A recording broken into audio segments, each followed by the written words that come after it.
nagsilili na siya na iwan ka talaga, pare. Dapat tanggapin mo na lang na wala na talaga kayo. Hindi ko kayo maintindihan ni Jonathan. Kung ano bang nagustuhan niyo dun sa squatter na babaeng yun. Mukha nga hindi siya marunong magsuklay ng buhok eh. Maligo ka magbihis. Suot mo yan. Ano to? Bigyan mo kami ng isang magandang show, Rachel. Lasing ka na ba?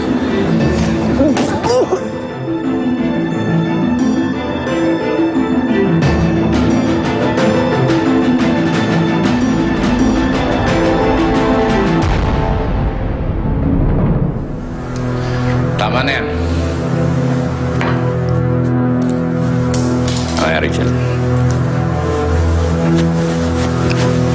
Okay na nga yan.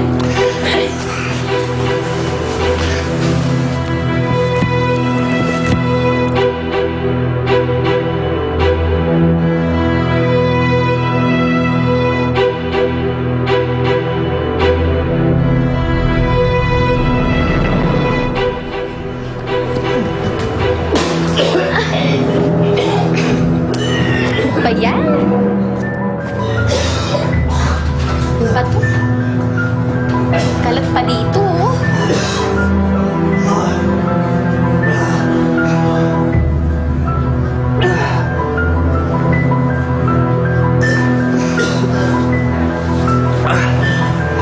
Ba yan? Nakakainis. Nakaalis na lahat, Mayor. Pasensya na daw. Iwan mo na kami.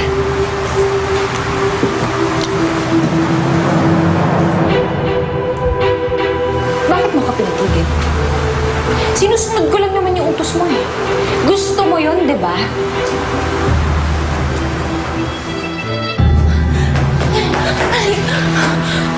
Ngayon mo gawin yung pagpapakitang gilas mo.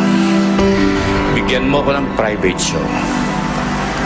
Gawin mo yung mga ginagawa mo kanina. Ayoko. Magsayaw at maghubad ka sa harapan ko kung ayaw mo masaktan. Ayun na nga ho, attorney. Hindi naman ho kasi ugali ng anak ko nang hindi umuwi nang hindi nagsasabi. Kaya, nag-aalala na ho ako sa kanya. Parang niyo na po ako, tulungan niyo naman po ako mahanap yung anak ko. Kailan niyo ba ulit nakita si Rachel? Isang gabi pa nga ho yun.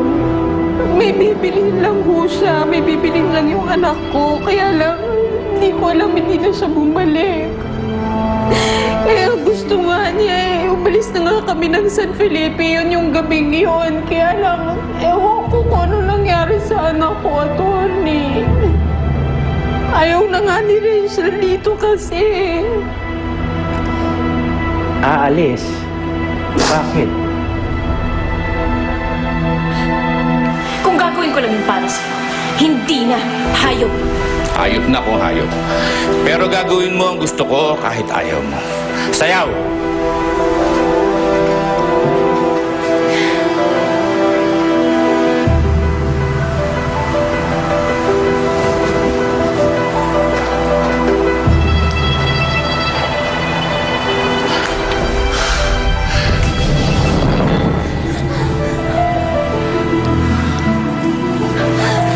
Pinagsaselos mo ko, Rachel.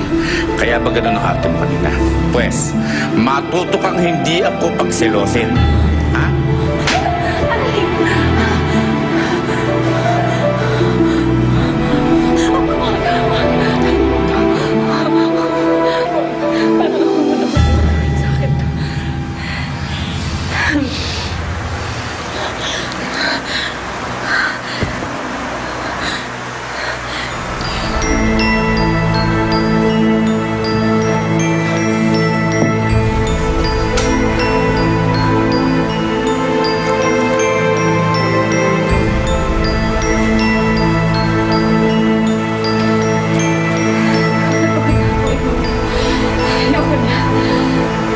Ginagawa mo lang ang mga sinasabi ko.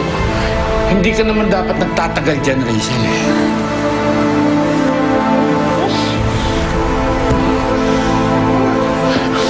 Gusto mo ako pa gagawa niya? Hihira ka. Ha?